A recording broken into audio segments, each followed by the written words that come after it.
자, 북이스라엘 왕조는 19대에서 끝이 납니다. 오늘 이제 19대 왕, 마지막 왕 호세아 왕까지 이름이 언급되는데, 호세아 왕의 그 관련된 이야기는 이제 그 17장에 가서 또 언급이 됩니다. 근데 아무튼 오늘은 17대 부가히야와 18대 베가 왕의 그 이야기가 주된 이야기가 되겠습니다. 자, 이제 거의 끝으로 오고 있는데, 이스라엘이 이제 곧 멸망할 날이 얼마 안 남았다는 걸 알 수가 있고, 자, 이스라엘 왕 제 17대 왕 부가히야와 제 18대 왕 베가, 부가히야 왕의 경호대장, 가장 최측근이었습니다. 베가는. 그런데 이 베가가 가장 최측근이었던, 경호대장이니까 경호실장은 대통령, 우리나라도 대통령의 가장 옆에서 다니는 사람인데, 가장 옆에 있던 사람한테 죽은 거예요. 뭐 옛날 우리나라 역사에도 박정희 대통령이 김정일한테 이렇게 했듯이, 살해를 당했듯이, 딱 그런 지금 모양입니다. 부가히야는 그 장관 르말라의 아들 베가, 경호대장입니다. 정확히는. 그것도 어디서? 왕궁 호위소에서. 그러니까 가장 안전하다고 할 수 있는, 쉽게 얘기하면 경호실에서 죽은 거야. 경호실에서 경호대장한테, 경호실장한테 죽은 거죠. 이스라엘의 역사는 이렇게 반역과 배신과 암살과 이런 걸로 얼룩진 역사였다는 것을 우리가 성경을 통해서 오늘까지 보면서도 엿볼 수 있는데, 마지막까지 그렇습니다. 이게 하나님을 떠나고 하나님의 영이 없는 곳에는 이렇게 배신과 배반과 암살과 서로 죽이는, 복수하는 그것으로 가득 찰 수밖에 없는데, 오늘날 세상도 마찬가지입니다. 그러니까 그런 말이 나왔겠죠. 어제의 동지가 오늘의 적이고 어제의 적이 오늘의 동지다. 그 말이 바로 그런 말이에요. 그 세상에 하나님의 영이 없는 곳에는 이렇게 배신과 배반과 서로 물어뜯는 그런 것밖에 없어요. 옛날뿐만 아니라 오늘날 세상도 사실 그렇다고 볼 수 있습니다. 자, 17대 왕 부가히야와 18대 왕 베가의 이야기를 한번 보도록 하겠습니다. 23절입니다. 유다의 왕 아시아라 제50년에 무나헴의 아들 부가히야가 사마리아에서 이스라엘 왕이 되어 2년간 다스렸다. 짧게 다스렸죠. 요 부가히야와 베가 왕이 활동할 때, 거의 이제 마지막, 북이스라엘이 멸망할 때 거의 이제 마지막 때인데, 이 호세아 선지자가 활동하는 때예요. 그래서 호세아서가 이제 뒤에 나오잖아요. 그래서 결국 북이스라엘에게 회개를 촉구하는 그러한 내용이 주된 내용인데, 호세아 선지자 하나님께로 돌아가라, 여호와께 돌아가라, 계속 얘기를 했는데 돌아가진 않아요. 그래서 실제로 호세아 선지자가 죽고 1년 후에 북이스라엘은 아수르에게 멸망당합니다. 호세아 선지자가 살아있을 동안에 계속 회개를 외치고 돌이키라고 경고를 하는데 이들이 돌이키질 않아요. 그러고 이제 하나님이 호세아 선지자를 데려가고 난 후 1년 후에 북이스라엘은 멸망을 당합니다. 24절 봅니다. 여호와께서 보시기에 악을 행하여 이스라엘로 범죄하게 한 느밧의 아들 여로보암의 죄에서 떠나지 아니했다. 이건 지금 모든 역대 왕들에게, 북이스라엘의 역대 왕들에게 평가가 되는 정형화된 패턴이고, 25절 그 장관 르말라의 아들 베가가 반역했다. 여기서 그 장관이라고 번역한 말이 정확히는 경호대장을 말하고, 그 베가가 반역하여 사마리아 왕궁 호위소에서 왕을 가장 안전하게 지키는 그 호위소에서 왕과 아르곱과 아리에에 대해서는 정확히 나와 있지는 않습니다만 왕의 최측근들을 말합니다. 아마도 우리나라 저거로 말하면 영의정, 좌의정, 우의정, 좌의정 이렇게 되는 것 같아요. 가장 최측근이었던 아르곱과 아리에를 죽이는데 혼자 죽인 게 아니라 이 베가가 길르앗 사람 50명과 더불어 죽였다고 그랬는데, 길르앗 사람은 당시에 좀 이렇게 기골이 장대하고 체격이 커서 쉽게 말하면 경호대장으로 왕을 호위하는 호위병으로 썼던 사람들이에요. 그러니까 결국은 뭐냐? 경호실장이 경호원들을 데리고 대통령을 죽인 거지. 그 얘기예요 지금. 가장 믿어야 되고 믿었던 사람에게 죽은 거죠. 대신하여 왕이 됐다. 부가히야의 남은 사적과 그가 행한 모든 일은 이스라엘 역대지라에 기록됐다. 자, 가장 최측근이었던 베가에게 부가히야는 죽고 맙니다. 그 이전의 왕들도 계속 그랬습니다만 여기서도 또 한 번 우리가 알 수 있는 건 사람은 신뢰하고 믿음의 대상이 될 수는 없다. 믿음의 대상은 오직 하나님이다 라는 걸 다시 한번 생각하게 됩니다. 로마 황제 시저도 브루투스에게 죽었듯이 브루투스에게 가장 가까이 있는 사람이, 사실 멀리 있는 사람은 상처 주기가 어렵죠, 그죠? 가장 가까이 있는 사람에게 상처를 받기가 쉬운 거예요. 사람들에게 있어서는. 그러니까 우리가 사람을 가까이 하지 말고 하나님을 가까이 해야 된다는 것을 성경은 계속해서 우리에게 보여주고 있습니다. 결국은 하나님을 가까이 하면 사람과의 관계도 자연스럽게 될 수 있다. 그러니까 결국 가장 가까이 있는 사람도 남편과 아내와의 관계를 회복하기 위해서 또는 가장 친한 사람과의 관계를 회복하기 위해서 하나님을 멀리한다. 교회를 멀리한다. 하나님의 일을 멀리한다. 주신 사명을 멀리하고 인간적인 어떤 방법으로 사람의 관계를 회복하려고 하고 주신 사명을 멀리하고 다른 일에 정신을 쏟는다. 근데 잘 될 것 같은데 그게 안 된다는 거죠. 그럼 결국 뭐냐? 부부관계가 어렵다. 부자지간에 어려움이 있다. 사람과 사람의 관계가 어려울 때는 하나님과의 관계를 먼저 살펴라. 그래서 하나님과의 관계가 회복이 될 때 사람과의 관계도 잘 되어집니다. 그게 바로 사도 요한이 말한 영혼이 잘 되는 같이 범사가 잘 됩니다. 이게 순서지. 범사, 즉 우리의 육신의 이 땅에서의 일이 잘 돼야 영적인 일이 잘 된다. 그렇게 착각하지 말라는 거죠. 근데 사람들은 자꾸 거꾸로 해요. 그러니까 계속 꼬이는 거예요. 안 되고.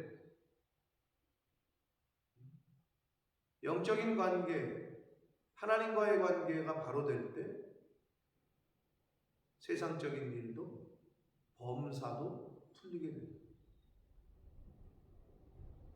하나님과의 관계 너무 모호하잖아요. 그러면 그게 주의 종과의 관계예요. 그것도 모호하다. 교회와의 관계예요. 그러니까 내가 교회와 어떤 관계를 갖고 있느냐.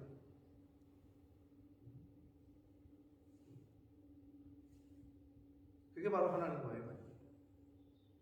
근데 그게 잘 되면 다른 세상적인 사람과의 관계도 잘 되게 되어 있습니다. 사람은 믿음의 대상이 아니라는 걸 다시 한번 보여줍니다. 가장 최측근이었던 베가에게 부가히야는 죽고 드디어 베가가 18번째 왕으로 등극을 하는데 결국 이 베가도 호세아에게 죽고 마는데, 자 27절 봅니다. 유다의 왕 아사랴 제52년에 르말랴의 아들 베가가 이스라엘의 왕이 되어 사마리아에서 20년간 다스렸다.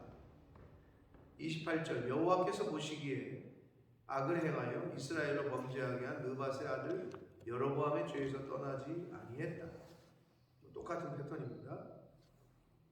29절 이스라엘 왕 베가 때에 아수르 왕 디글랏 빌레셀이 와서 이온과 아벨벳과 마아가와 야노아와 게데스와 하솔과 길르앗 갈릴리 납달리 온 땅을 점령했다.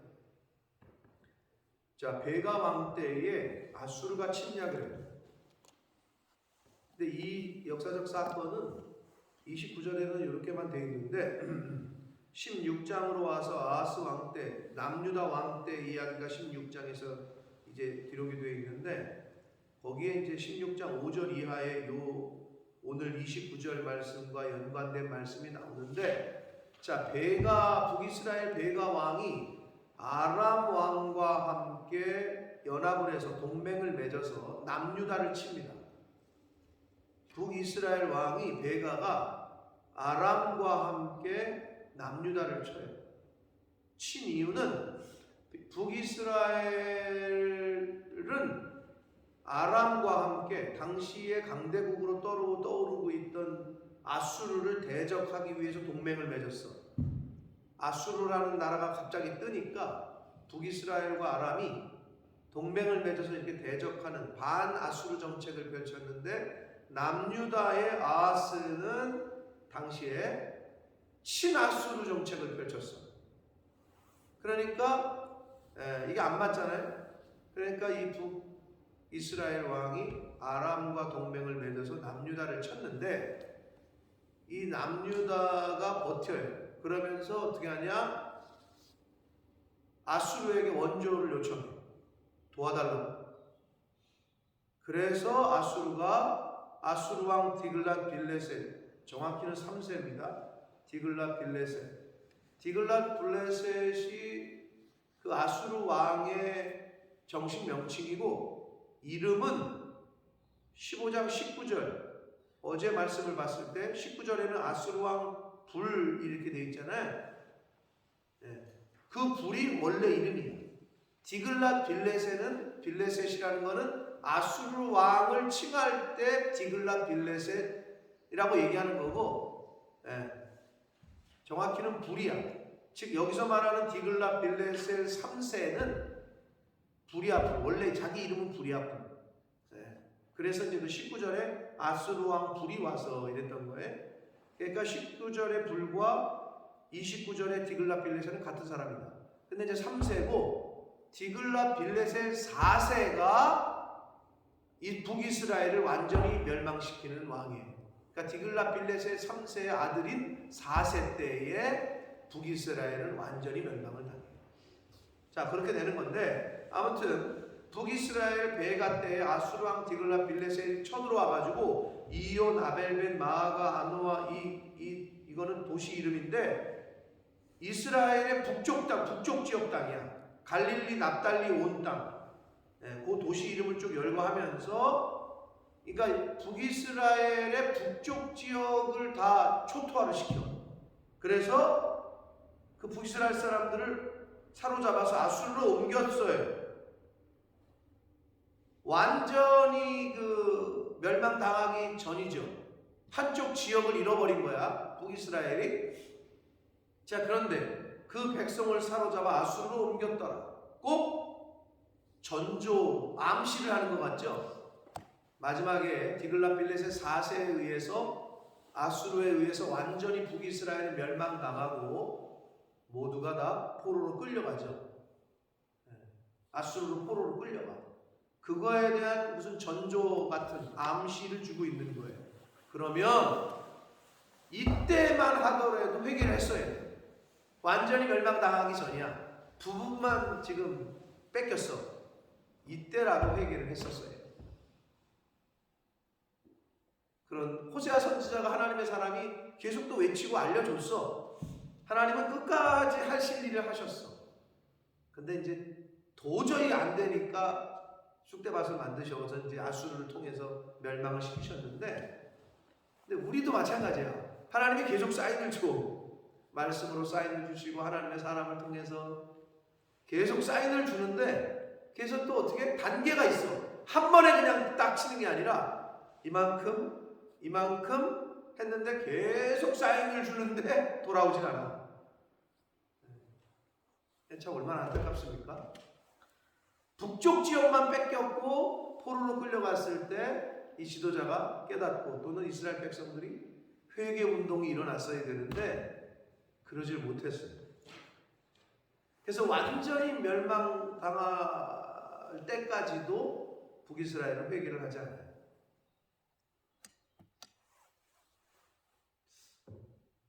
이게 영적인 무감각인지 아니면 진짜 교만인지 모르겠는데 이게 참 무서운 것 같아요.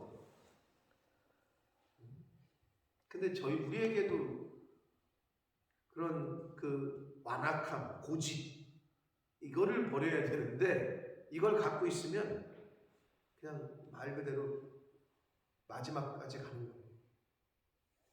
그거를 보여주고 있어요. 북이스라엘은 어떻게 그럴 수 있을까 하는데 우리에게도 그 못된 습성이 있을 수 있다는 거죠. 그거를 창세기에서 말한 본토를 떠나라. 그 내가 가지고 있는 그 육신의 그 원래 오리지널 그 습성, 원죄지 원죄, 죄성, 옛사람이라고 말하고 신약에 와서는 거기를 떠나라는 거죠. 근데 북이스라엘이 그걸 못 떠나. 끝까지. 그래서 북쪽 사람들이 아수르로 포로로 잡혀갑니다. 자, 30절 우시아의 아들 요담 제20년에 엘라의 아들 호세아가 반역하여 르말라의 아들 베가를 쳐서 죽이고 대신하여 왕이 된다. 자, 북이스라엘의 계속된 비극이죠. 배신과 암살과 또 배신당하고 암살을 죽고 다시 이게 한마디로 하나님을 떠난 우상 섬기는 사람들의 특징이라는 거고 이게 세상에서 벌어지는 오늘날 뭐 바깥에서 사람을 죽이고 뭐 이렇게 하진 않지만 직장에서 보면 믿었던 사람한테 배신당하고 과장자리를 내가 가야 되는데 밑에 있는 사람이 어떻게 해가지고 뭐 그런 게 배신이지 어떻게 보면 비일비재하다 그래요. 그래서 진짜 뭐 앉아서 코 벤다고 하는데 그런 일이 벌어지는 거죠. 세상은 모든 정직과 공의와 의로움과 뭐 이런 게 아니라 어떻게 해서든 거짓말을 해서건 위에 상사를 구워 삶아서건 엎치락뒤치락 하는 거죠. 근데 그런 게 세상이라는 거죠. 자, 호세아 북왕국의 마지막 왕 이름이 드디어 언급이 됐습니다. 19대 왕. 이 호세아는 자 북이스라엘은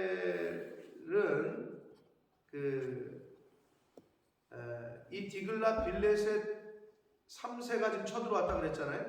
근데 요때에 호세아가 왕이 되고 나서는 디글라 빌레셋 요 3세가 호세아가 왕이 될 때에 여기서는 안 나와 있는데 역대기에는 좀 자세하게 나오는데 호세아를 밀어줘요.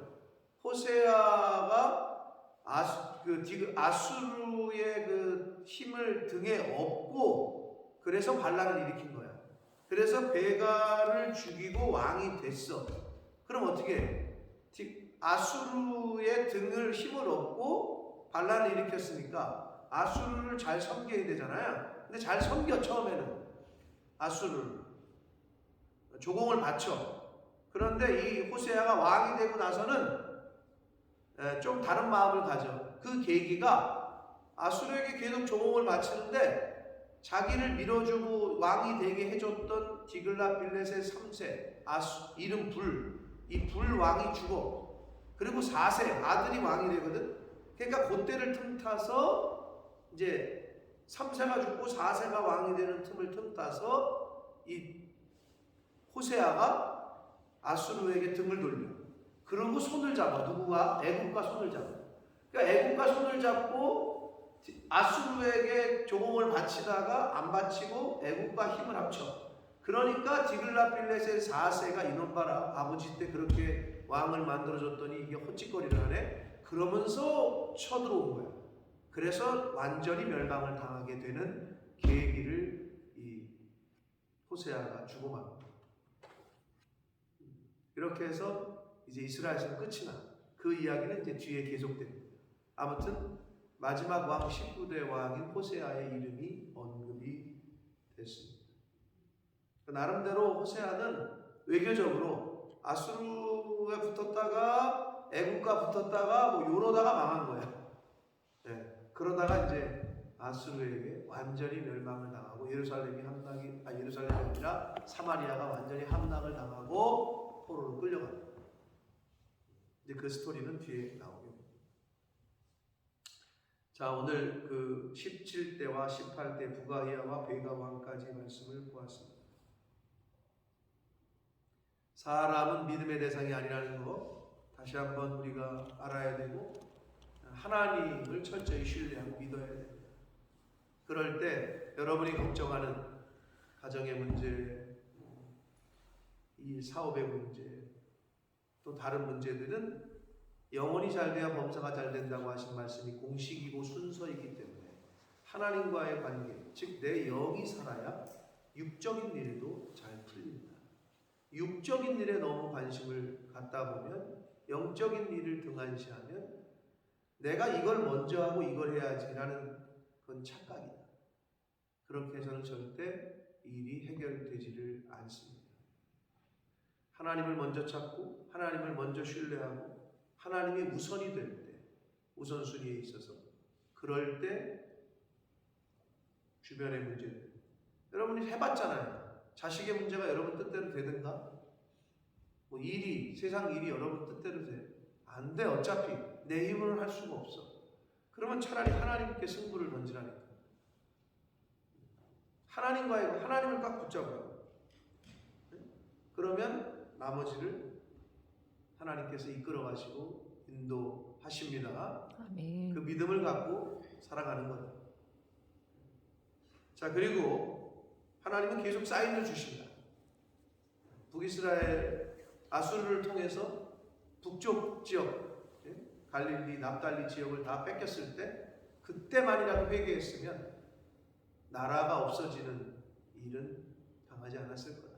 그것처럼 개인에게도 하나님께서는 사인을 주십니다. 돌아와라. 그쯤이면 됐다. 회초리를 드실 때.